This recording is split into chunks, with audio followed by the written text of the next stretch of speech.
Di tengah isu kisruh internal Keraton Surakarta yang berebut tahta, kubu KGPA Hamengkubuwono atau Gusti Purbaya tetap akan menggelar penobatan atau jumenengan sebagai Pakubuwono XIV pada Sabtu 15 November.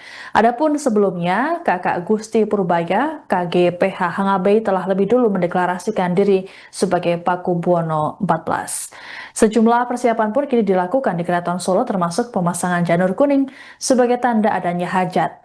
Dalam konferensi pers pada Jumat 14 November, Putri Tertua Pakubuwono XIII, GKR Timur Rumbai Kusuma Dewayani mengatakan Purbaya akan menjalani prosesi adat di Probo Suyoso sebelum berjalan menuju Siti Hinggil.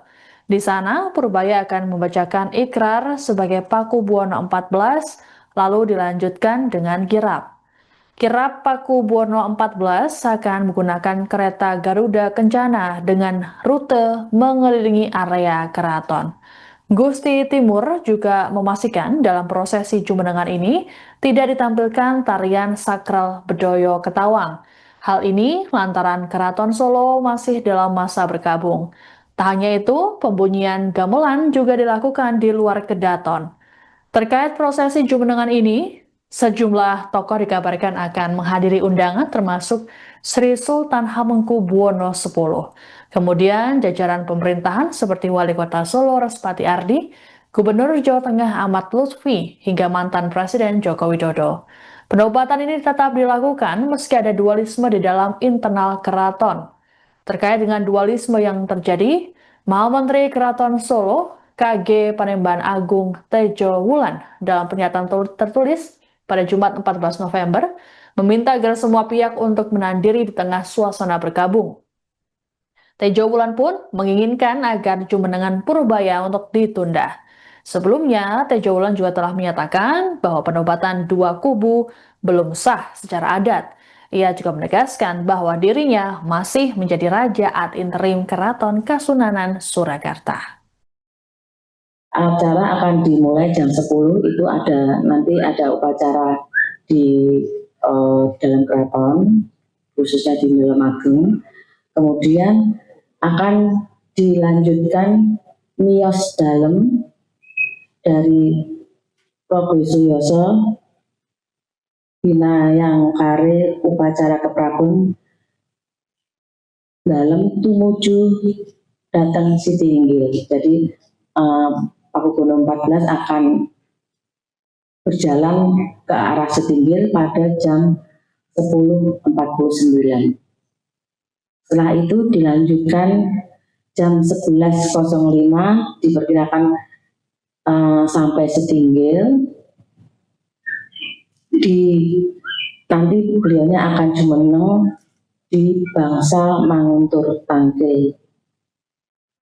Nanti dilanjutkan sumpah atau sabdo dalem, baru akan ada bongso yang berbunyi, itu menandakan penghormatan, itu nanti bongsonya namanya munggang. Kemudian setelah itu beliaunya akan duduk sebentar, kemudian jam 11.50 akan tindak untuk melanjutkan kirap. Setelah itu tamu-tamu yang hadir, karena di sana kita juga mengundang beberapa tamu, pejabat, bahkan kami sudah mendapatkan konfirmasi bahwa Sultan Ngarso Dalem akan ikut hadir. Nanti tamu-tamu setelah Pakubuwono XIV kirap, tamu-tamu akan kami persilakan untuk Kembul Bujono atau Dahar di Sasono Ndrowino. Untuk setelah itu, untuk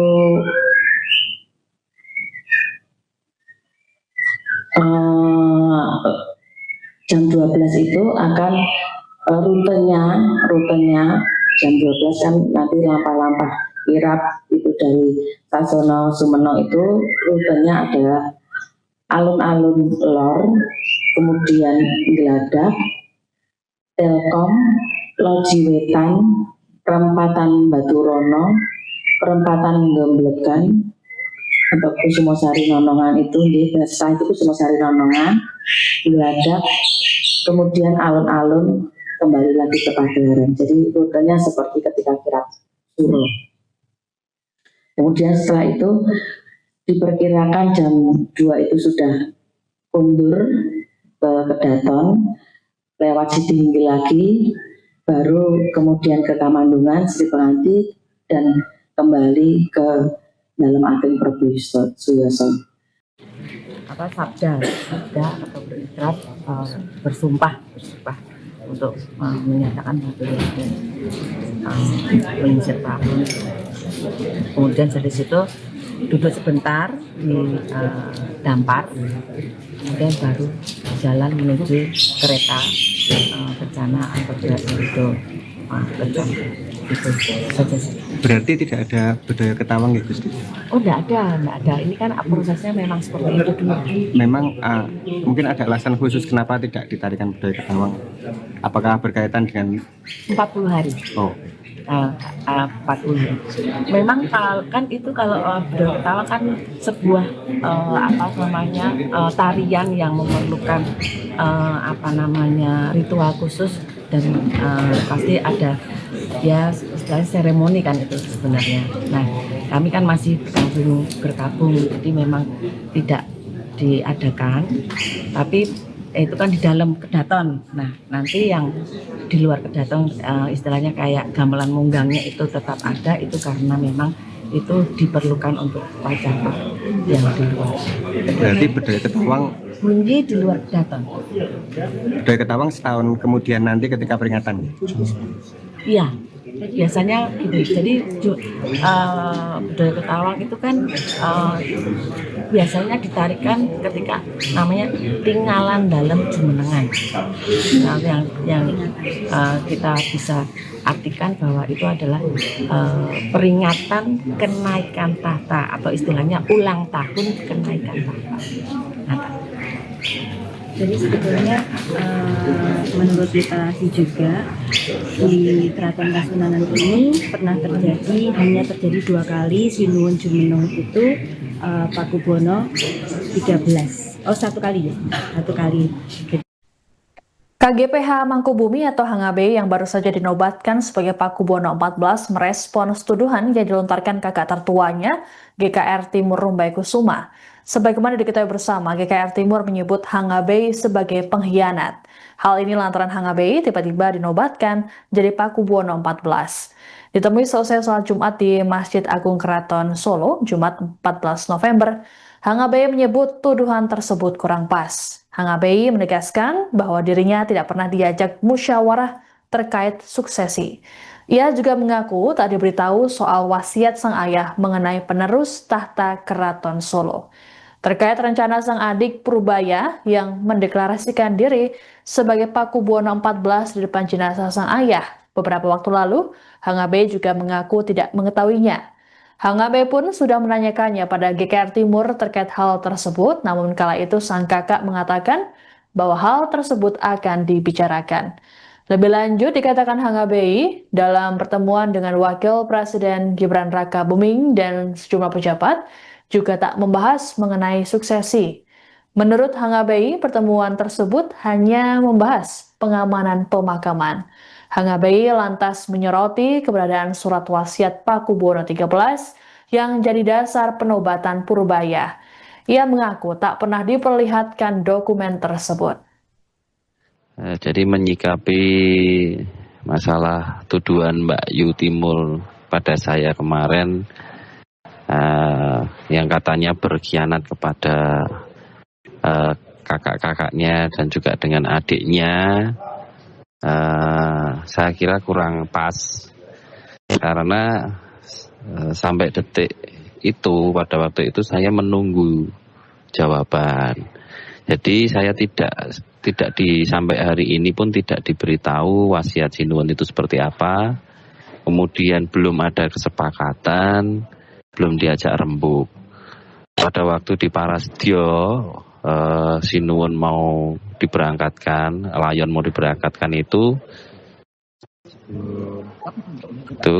saya kaget begitu tahu ada kepiaan. Di situ saya bertanya kepada Gusti Timur, loh ini katanya mau dibicarakan dulu di rembuk keluarga, kok tahu-tahu sudah ada kepiaan? Dijawab, setelah ini nanti kita bicarakan keluarga inti. Saya dalam tanda kutip di sini keluarga inti itu yang seperti apa saya nggak ngerti, saya nggak tahu, tidak pernah dilibatkan di dalam keluarga inti. Kemudian untuk menyikapi masalah kemarin pertemuan di kamar Nyonya yang ada Pak Wapres, Pak Gubernur, kemudian Pak Wali Kota, beliau hanya menyampaikan bahwasanya apa yang dibutuhkan dari keluarga besar keraton yang bisa diberikan oleh pemerintah untuk dibantu dalam hal ini mungkin kemudian kita menjawab mungkin keamanan selama proses pemakaman sampai ke Imogiri ini bisa berjalan lancar dan sebagainya. Jadi di situ belum ada kesepakatan maupun belum ada rapat keluarga. Jadi di sini pemerintah hadir hanya sebagai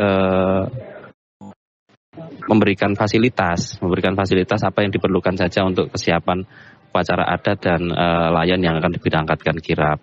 Itu saja. Makanya saya kemudian menunggu untuk diajak berbicara, diajak rembukan keluarga, tapi sampai detik ini tidak diajak rembukan.